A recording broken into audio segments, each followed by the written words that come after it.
কিভাবে লিখলে বায়োলজিতে আমরা অনেক ভালো মার্কস পাবো। আজকের ভিডিওটা সেই টপিক নিয়ে, এবং তোমাদের সাথে আছি আমি doctor Abrar Hamim from Dhaka medical college. এবং ইনশাল্লাহ তোমাদের সামনের পরীক্ষার জন্য বায়োলজি কীভাবে লিখতে হবে তা সুন্দর করে গুছিয়ে আমি এই ভিডিও তোমাকে বলবো। খেয়াল করে দেখো, ভিডিওটাকে আমি কয়েকটা ফ্রেমে ভাগ করে নিয়েছি। ফার্স্ট অফ অল খাতার presentation, second time management, and এরপরে আমরা দেখবো হচ্ছে চিত্রের বিষয়ে খুব ইম্পর্টেন্ট ডিসকাশন, লাস্টে প্রশ্ন সিলেকশন, মানে আমাদের কোয়েশ্চেন সিলেকশন বা প্রশ্ন সিলেকশন করে তারপরে উত্তর করার বিষয়টা। তাহলে এই কয়েকটা বিষয় আমাদেরকে খেয়াল রাখতে হবে। First of all presentation. ভাই দেখো, তুমি যখন বায়োলজিতে খাতা যখন তুমি লিখবা, তোমার কিন্তু ক খ গ ঘ, তাই না, চারটা প্রশ্ন আমাদেরকে লিখতে হয় প্রত্যেকটা সৃজনশীলে, অ্যাজ ইউজুয়াল নর্মাল থিং। কিন্তু বায়োলজির ক্ষেত্রে খাতার ওই অনেক সময় অনেক স্যারদেরই খাতার প্রেজেন্টেশন যদি একটু ভালো থাকে, ওইটাকে একটা ভালো স্টুডেন্টের খাতা হিসেবে জাজ করে, এবং ওই খাতাকে স্যাররা একটু নাম্বার দিতে পছন্দ করে। কারণ বায়োলজি টিচাররা যারা আছে সবাই কিন্তু একটু শৈল্পিক ধারণা তাদের মধ্যে একটু হলেও থাকে। কেন?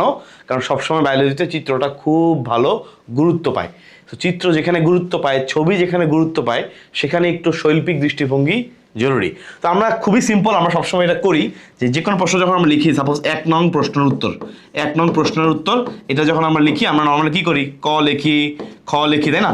এটা আমরা অবশ্যই নীলকালি কলম দিয়ে সাথে সাথে লেখার চেষ্টা করবো। অনেকে আমরা চিন্তা করি যে আমরা এটা ওই পরে পরীক্ষা শেষ হওয়ার পরে আমরা নিচে দাগ দিব, তখন কিন্তু দেখবা পরীক্ষার লাস্টের সময় ওই প্রশ্ন লিখার মানে লিখে শেষ করার সময় থাকে না, তখন তুমি আবার ওই যে নিচে দাগ দিবা, ওই সুযোগ নেই। তাহলে এটা যখন তুমি প্রশ্ন লিখবা, সাথে সাথে একটা ব্লু তোমার পেন থাকবে, জেল পেন, ওটাতে তুমি সুন্দর করে লিখে ফেলবা 1 নং প্রশ্ন উত্তর ক। ওকে, ওশান জেল আম দিয়ে আমরা লিখতাম আগে, বেশ ভালো একটা কলম ছিল।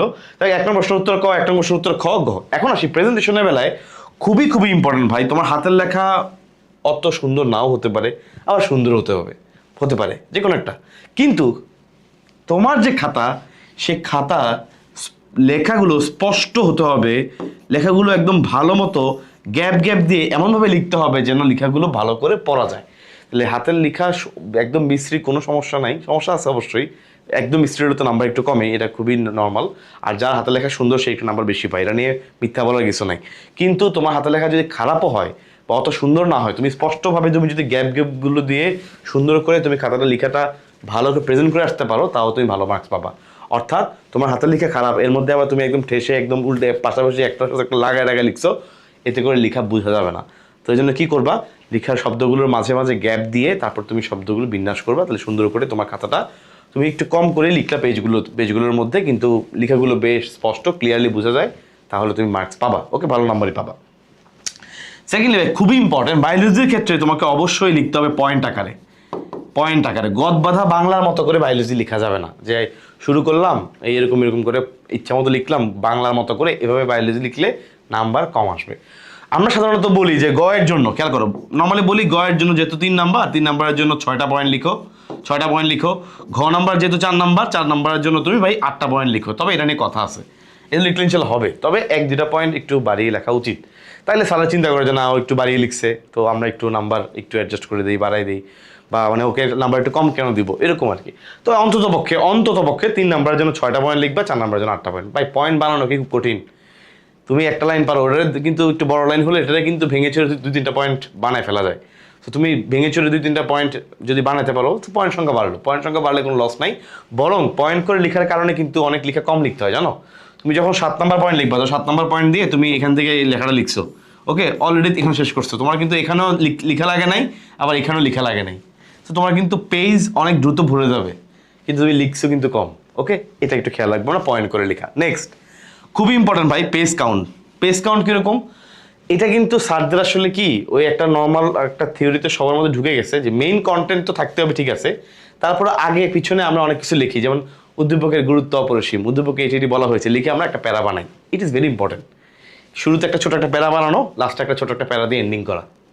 তাহলে ধরো তুমি 8টা পয়েন্ট লিখছো, তো শুরুতে ছোট্ট একটা প্যারা, উদ্দীপক থেকে এটা বোঝা গেছে এই শেষ, লিখে আবার তুমি 8টা বা 10টা পয়েন্ট লিখছো, যতগুলো লিখছো, লেখার পরে আবার একটা অতএব গুরুত্ব কি ছোট একটা প্যারা। এই যে শুরুতে একটা প্যারা দিলা, লাস্টে একটা প্যারা দিলা, মাঝখানে লিখলা, তোমার কিন্তু খুব বেশি লেখা হবে না, কিন্তু তোমার নাম্বার ইনশাল্লাহ একদম ফুল মার্কস পাওয়ার দিকে তুমি যাবা, 3-3, 4-4 দিকে তুমি যাবা। ওকে, এখন খেয়াল করতে হবে যেটা আমি বলতেছি, যে স্যারদের মাথার মধ্যে ঢুকে গেছে ভাই গ নাম্বারের জন্য হচ্ছে 1.5 পৃষ্ঠা কি বললাম, গ নাম্বারের জন্য 3 প্যারা, বাংলা যেটা আমরা করতাম মানে মোটামুটি 1.5 পেজ মানে 1 পৃষ্ঠা আর 1 পৃষ্ঠা অর্ধেক, এর নিচে বেশি লেখার দরকার নেই।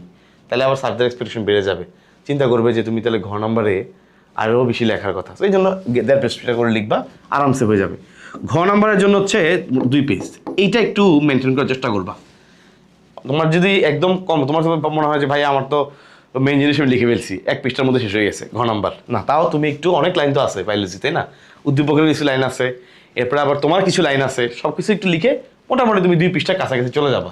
এটা কিন্তু ইম্পর্টেন্ট, হ্যাঁ, কারণ কন্টেন্ট থাকলে তো ইনশাল্লাহ নাম্বার পাবা। কিন্তু অনেক স্যাররাই আছে, এটা আমি অস্বীকার করার কোনো উপায় নেই, আমি নিজে পার্সোনালি দেখেছি অনেক, এত মানে ইয়ে করার দরকার নাই, নর্মাল অনেক স্যারদের কাছে এটা নর্মাল যে ও কম লিখছে বেশি লিখছে, এটাও স্যার অনেক স্যাররা খেয়াল করে। এখন তুমি তো জানো না বোর্ডে তোমার খাতাটা কোন স্যারের কাছে যাবে, অনেক স্যার আছে খুবই ভালো যা আছে এর উপর নাম্বার দেয়, কিন্তু ওই গতানুগতিক ধারায় যে চলমান আমাদের চিন্তাধারা ওই অনুযায়ী গ একটু 1.5 পৃষ্ঠা লিখতে হবে, ঘ 2 পৃষ্ঠা লিখতে হবে, ওইটা একটু মাথায় রেখে তুমি ওই যে একটু উদ্দীপকের এটা পাই কিছু না পারলে আর কি, আর লাস্টে এই অতএব সামথিং এই যে কিছু লিখলে তুমি দেখবা 2টা প্যারা বেড়ে গেছে।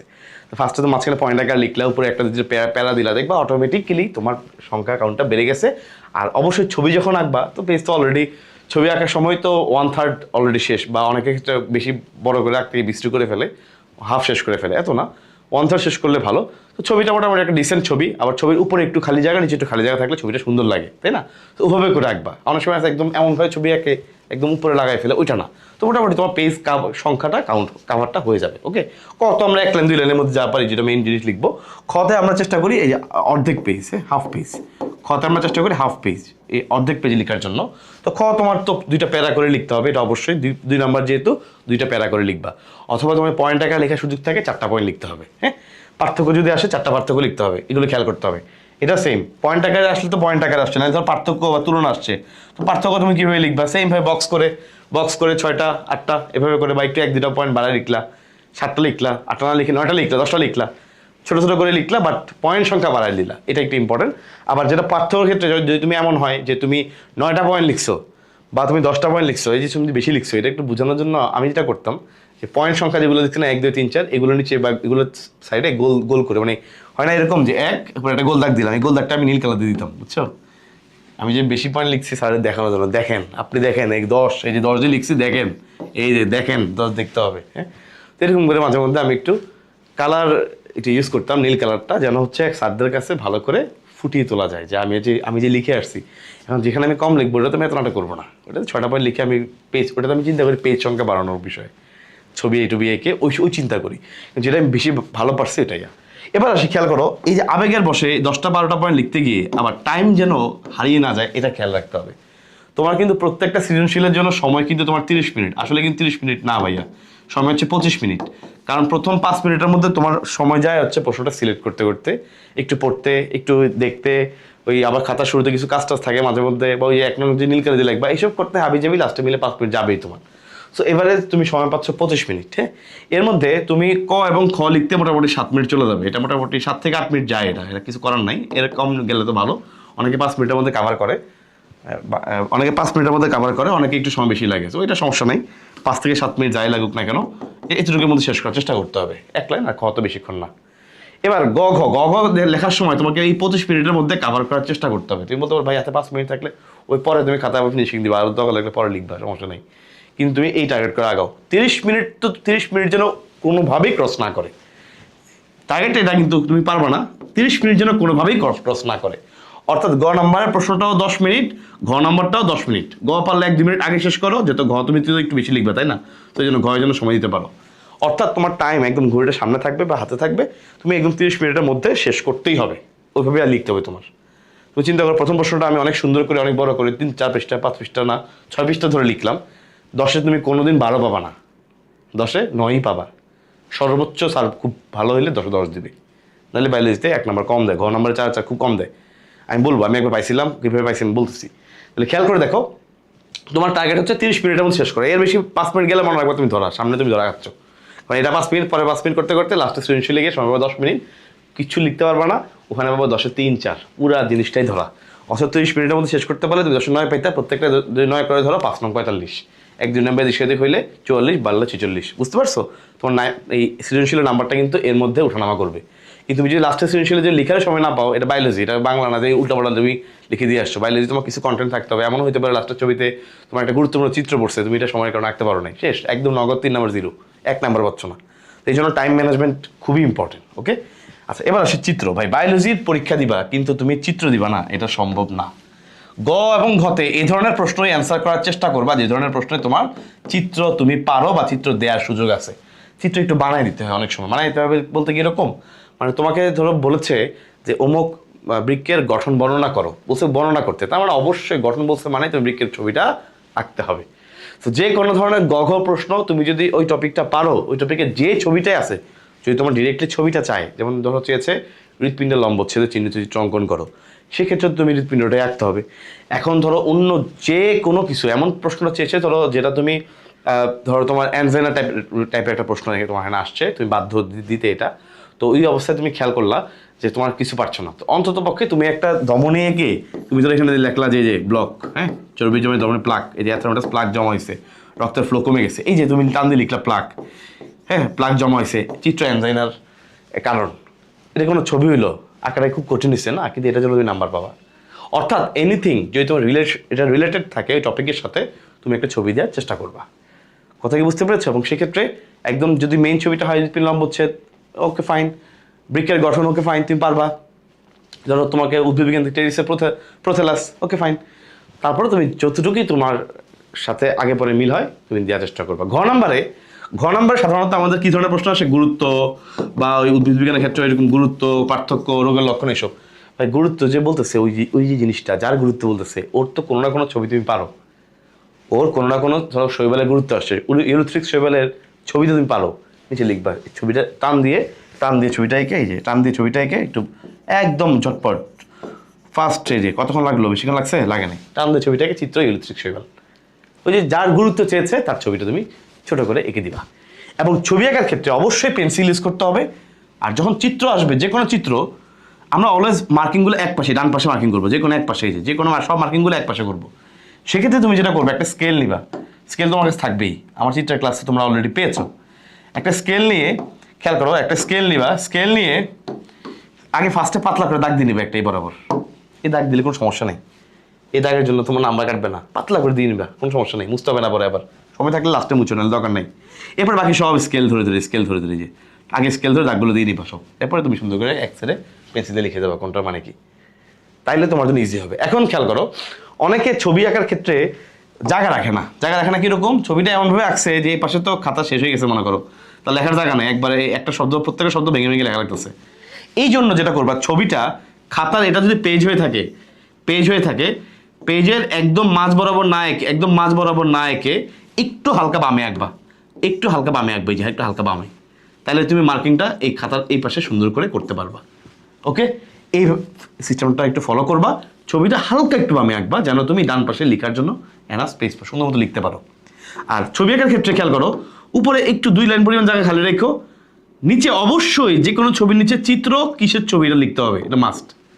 লিখার পর আবার একটা 1-2 লাইন জায়গা তুমি খালি রেখো, তাহলে মানে নিচে বেশিটা খালি রাখার দরকার নাই, নিচে 1 লাইন খালি রাখলেই হবে, তাহলে তোমার ছবিটা উপরে নিচে সুন্দর লাগবে। হ্যাঁ, উপরে 2 লাইন খালি রাখতে পারবা, 2 লাইন খালি রাখলে বেশি বিশ্রী হয় না এবং সুন্দরই দেখায়, একটু গ্যাপ দিয়ে রাখছো, নিচে আবার খালি রাখলে বেশি খালি রাখলে ফাঁকিবাজ বলে মনে হবে, 1 লাইন খালি রাখো যেন ছবিটা স্পষ্ট হয়ে ফুটে উঠে, তারপর তুমি নিচের লাইনটা লিখো। ছবি আঁকতে হবে পেন্সিল দিয়ে, কোনো ছবি কলম দিয়ে আঁকা যাবে না, ছবি আঁকতে হবে অলওয়েজ পেন্সিল দিয়ে, কোনো ডাউট ছাড়া পেন্সিল দিয়ে ছবি আঁকবা। সেক্ষেত্রে তুমি 2 ধরনের পেন্সিল নিয়ে যাবা, যারা ছবি ভালো পারো, একটা টুবি পেন্সিল রাখবা, একটু গাঢ় পেন্সিল, অনেক সময় আমরা অনেক জায়গায় মার্ক করতে একটু অন্য কালার বুঝাইতে একটু গাঢ় করতে হয়, সেটা টুবি পেন্সিল দিয়ে গাঢ় করে দিবা। ওকে, বেশি 4B নিয়ে যাও না, আবার পুরো খাতা একদম লেফটে যাবে কালো পেন্সিলের কালি, ওটা দরকার নেই, টুবি পেন্সিল নিয়ে যাবে, ইজ ভেরি গুড। ওকে, তো একটু গাঢ় করা দরকার চাপ দিয়ে গাঢ় করবা, হালকা করা দরকার হালকা করবা, এভাবে করে তোমার একটা ব্যালেন্স করতে হবে। ওকে, ছবিগুলো তো আমার চিত্রের ক্লাসে আমি দেখাইছি, তোমরা আমার চিত্রের ক্লাসটা ফলো করবা।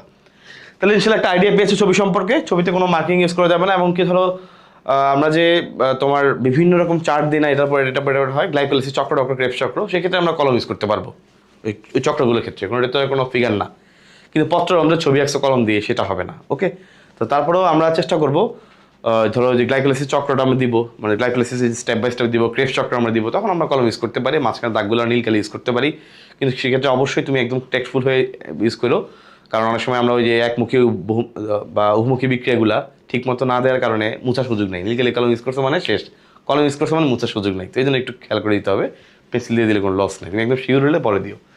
আচ্ছা, তাহলে একটা সবাই চিত্র অবশ্যই ইনশাল্লাহ দিব। চিত্র মাস্ট। যে কোনো ছবিতে আমরা গুরুত্ব চাইছে, পার্থক্য চাইছে, গঠন চাইছে, যে কোনো প্রশ্ন চাইছে আমরা অবশ্যই চিত্র দিব। গঘতে আমরা চিত্র দিতে চেষ্টা করবো, এনিথিং। হ্যাঁ, আমি যাকে বলছিলাম একবার এরকম একটা প্রশ্ন আসছিল বৃক্কের ভূমিকা সামথিং, একবার একটা প্রশ্ন আসছিল ঘ নম্বরে। ওই প্রশ্ন আমি কি করছি জানো, জাস্ট একটা ছবি দিছিলাম এরকম বৃক্কের ছবি, কোনো কাজ নাই, জাস্ট এরকম করে, এই যে এরকম করে আমি 2টা বৃক্ক আঁকছি, বেশিক্ষণ লাগে নাই, 2টা বৃক্ক আঁকছি, একটা মূত্রথলি দিয়ে দিছি, এই মূত্রথলি দিয়ে দিছি, শেষ। লিখছি চিত্র, চিত্র রেচনতন্ত্র, চিত্র রেচনতন্ত্র। অবশ্যই একটু মার্কিং করে দিচ্ছি, টান দিয়ে লিখছি বৃক্ক, টান দিয়ে লিখছি বৃক্ক, টান দিয়ে লিখছি মূত্রথলি, শেষ।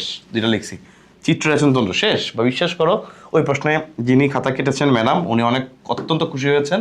খুশি ওখানে আমাকে একটা বড় রাইট দিয়েছিলেন, বোর্ডের পরীক্ষা না এমনি পরীক্ষাতে। তখন আমি 4-এ 4 পাইছিলাম ওই প্রশ্নে, স্কুলে থাকতে পাইছিলাম। তখন ওইখান থেকে আমার মাথার মধ্যে আসছে চিত্র দিতে হবে, এবং তারপর থেকে আমি আলাদার মতো চেষ্টা করছি যত ছবি পারি চিত্র দিয়ে দেওয়ার জন্য। এবার আসে প্রশ্ন সিলেকশন। খেয়াল করে দেখো, প্রশ্ন সিলেকশন খুবই ইম্পর্টেন্ট ভাই। প্রশ্ন মানে এমন প্রশ্ন সিলেক্ট করতে হবে যেখানে তুমি অবশ্যই চিত্র দিতে পারবা, চেষ্টা করবো ওই ধরনের প্রশ্ন সিলেক্ট করতে, অথবা তুমি পয়েন্ট আকারে সুন্দর করে লিখতে পারবা। এই ধরনের প্রশ্ন তোমার সিলেক্ট করতে হবে। গদ বাঁধার অনেক প্রশ্ন থাকে, হ্যাঁ, জীববৈচিত্র্য কীভাবে সংরক্ষণ করবো, গতে আসছে, গতে আরেকটা প্রশ্ন। তখন এই ধরনের প্রশ্ন একটু অ্যাভয়েড করার চেষ্টা করো। এই ধরনের প্রশ্ন বেশি একটা নাম্বার পাবা না তুমি যদি ভালো ছাত্র হয়ে থাকো। আবার ধরো কিছু প্রশ্ন আছে তুমি বাদ দিতে পারবা না, যেমন গ নাম্বারে মনে করো আসছে ইউলোস্ফিক শৈবালের গঠন, এটা একটা ভালো প্রশ্ন। ঘ নাম্বারে আসছে তোমার সাপোজ ঘ নাম্বারে আসছে ধরো তোমার এই যে আলুর বিলম্বিত ধসা রোগের প্রতিকার। এখন এই ধরনের প্রশ্ন তুমি মিস করার হয়তো সুযোগ কম। যদি এমন আরেকটা প্রশ্ন থাকে এরকম, তোমার বিকল্প অপশন আছে যেটা ঘ নাম্বারটা এটার চেয়ে অনেক ভালো, তো অবশ্যই এটা দিবা। তুমি যদি এটা না পারো সেক্ষেত্রে তোমাকে কিন্তু অবশ্যই গত এটা দিয়ে ঘতে আলুর বিলম্বিত ধসা রোগ লিখতে হবে। তো এক্ষেত্রে গয়ের ছবিটা আঁকবা, ভেরি গুড, কিন্তু আলুর বিলম্বিত ধসা রোগের ছবি তো তুমি হয়তো পারো না। তখন হচ্ছে পাতার মধ্যে যে একটা ফিচার, আলো বিলম্বিত ধসা রোগের যে ফিচার লালচে কালো, তো একটা পাতা এঁকে একটু কালো কালো করে দিয়ে লিখতাম, লিখলে লালচে বাদামি বর্ণ, আলো বিলম্বিত ধসা রোগের লক্ষণ। এই যে তোমার একটা ছবি হয়েছে, যদিও অত হামুড়ি ভালো ছবি হবে না এটা, কারণ তুমি ওইরকম লালচে কালো করতে পারো, দাগ দিয়ে বুঝাই দিলা যেটা একটু ঝামেলা আছে এখানে পাতায়, এবং সেটা কি ঝামেলা এটা তুমি মার্কিং করে বলে দিতে হবে। লালচে কালো বা যে কালারটা চেঞ্জ হয় এই কালারটা বলে দিতে হবে। তাহলে এটা একটা ছবি হলো। যেমন পরিপাকে ছবি কি দিবা তুমি, আর শর্করা আমি যেটা করতাম বুঝছো, শর্করা আমি এরকম করে দিয়ে একটা ভাত এগিয়ে দিয়ে এরকম করে দিতাম, চিত্র ভাত, রাইস মানে শর্করা, চিত্র ভাত, ব্র্যাকেট দিয়ে নিচে লেগে দিতাম শর্করা, শেষ। প্রোটিন মাংস বা এই যে হাড্ডির মাংস রোস্ট খাইছো না, রোস্ট এরকম করে দিয়ে রোস্টের মতো আঁকবা, চিত্র মাংস এরকম, বুঝতে পারছো, প্রোটিন। এরকম করে চাইলে তুমি ছবি আঁকতে পারো। চর্বি কেমন আঁকবা, তেলের ডিব্বা এঁকে দিবে, তেলের ডিব্বা এঁকে লিখে দিবে অয়েল, লেখা দিবে এখানে অয়েল, চিত্র তেলের ডিব্বা আঁকবা, ডিব্বা আঁকা কি আর একটা যে কোনো, তোমরা তো ভাই আমার এক্সিট ডিব্বা হইতে হবে এরকম না, মোটামুটি একটা কন্টেনার রাখলা, এই যে অয়েল, শেষ, চিত্র স্নেহ। তাহলে এইভাবে এই ফরমেশনে আঁকাবা। আর প্রশ্ন সিলেকশন তো অলরেডি বললাম। এক্ষেত্রে এই যে এই ধরনের যে প্রশ্নগুলো আছে একটু উল্টাপাল্টা প্রশ্ন, হ্যাঁ, এগুলো লিখতে গেলে বিরক্ত লাগে। এগুলো যদি তুমি প্র্যাকটিস করে না যাও বা তুমি কয়েকটা পয়েন্ট আকারে শিখে না যাও, তুমি কিন্তু পরবর্তীতে এগুলোতে একটু ঝামেলা করতে পারো। কীরকম, তোমার কাছে ওই যে ঝামেলা ফিল হতে পারে এরকম যে তুমি 4-5টা পয়েন্ট পারছো আর 8-10টা পয়েন্ট পারবা না, এরকম উল্টাপাল্টা ফেস হতে পারে। হ্যাঁ, তো এই জন্য কী করবা, অবশ্যই এই ধরনের প্রশ্নগুলো যদি আসে অবশ্যই তুমি ওই 8টা বা 7টা পয়েন্ট যেন লিখতে পারো। যে প্রশ্নগুলো এই টাইপের প্রশ্নগুলো যেগুলো ইম্পর্টেন্ট আছে ওগুলো তুমি 7-8টা পয়েন্ট যেন লিখতে পারো, ওইটুকু লেভেলে তুমি একটু আইডিয়া নিয়ে যাও। প্রথমে 8টা শব্দ শিখে নাও, যে তুমি বর্ধ মিশ্রণ প্রয়োগ করবা, এই পাতাটা কাটবা, এই যে স্টেপগুলো একটা আইডিয়া নিয়ে গেলে তুমি এই পয়েন্টগুলো পরে একটু বড় করে লিখতে পারবা। তো এখানে আইডিয়া নেওয়াটা আসলে খুব ইম্পর্টেন্ট। ওকে, আশা করছি ইনশাল্লাহ তোমাদের এই পুরো প্রশ্ন প্যাটার্ন সম্পর্কে একটা ভালো ধারণা হয়ে গেছে। তো যাদের মেডিকেল ভর্তি পরীক্ষার্থী বা মেডিকেলের ইনশাল্লাহ টার্গেট, তাদের জন্য আমার মেডিকেল কোর্সের নাম টার্গেট এমসি 6.0 অনলাইন কোর্স। এখন ভর্তি হলে ইনশাল্লাহ 5টা বই তোমরা অফলাইনে ফ্রিতে পাবা। 5টা বই তোমাদের গিফট আকারে চলে যাবে। Class, exam, G K, English, biology, physics, chemistry, each and everything ইনশাল্লাহ তোমার জন্য সর্বোচ্চ সবচেয়ে গোছানো প্রস্তুতি ইনশাল্লাহ হবে।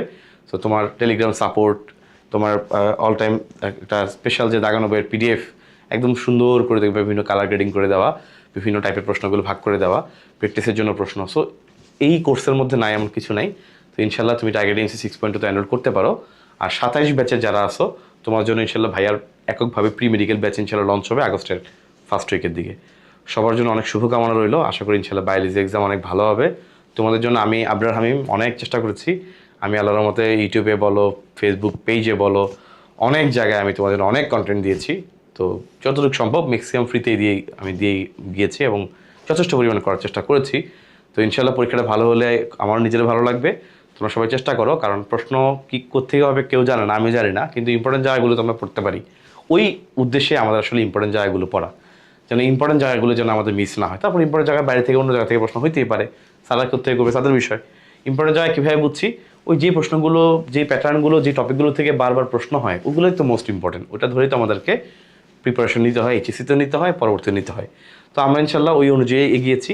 তারপরে আল্লাহ ভরসা, বাকিটা ইনশাল্লাহ তোমরা ভালো মতো ইনশাল্লাহ দেওয়ার চেষ্টা করো। আল্লাহ যদি রহমত দেয় ইনশাল্লাহ পরীক্ষা ভালো হবে। যাই আসুক পরীক্ষা লিখে দিয়ে আসবা, ছবিকে দিয়ে আসবা, বললাম না ধারে কাছে ছবি আসলে দিয়ে আসবা, তুমি ইনশাল্লাহ নাম্বার ভালোই পাবা। টেনশন করার দরকার নেই, পরীক্ষা ইনশাল্লাহ অনেক ভালো হবে। আল্লাহ হাফিজ।